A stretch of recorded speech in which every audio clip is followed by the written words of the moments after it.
ഈ പ്ലാസ്റ്റിക്കും മത്സ്യത്തിന്റെ ഉള്ളിൽ എത്തുന്നുണ്ട്.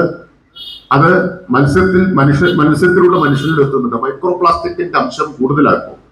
വെള്ളത്തിലും കൂടുതലാണ്, മത്സ്യത്തിലും കൂടുതലാണ്, എല്ലാം അത് തിരിച്ചെത്തുകയാണ്. ക്യാൻസർ പോലുള്ള മാരക രോഗങ്ങൾ കൂടുന്നതിന്റെ പ്രധാനപ്പെട്ട കാരണമാണ്. പക്ഷെ വലിച്ചെറിയലിന് ശമനവുമില്ലല്ലോ. ഒരു ശമനവും വലിച്ചെറിയലിനില്ല.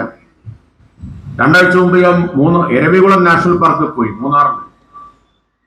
ഹൃദയഭേദകമായ കാഴ്ചയാണ്. ഇരവികുളം നാഷണൽ പാർക്കിൽ കാണാൻ വന്ന സഞ്ചാരികൾ വലിച്ചെറിഞ്ഞ കുപ്പിയും പ്ലാസ്റ്റിക്കും കണ്ട ഹൃദയഭേദകമായിട്ടുള്ള അവസ്ഥയാണ്.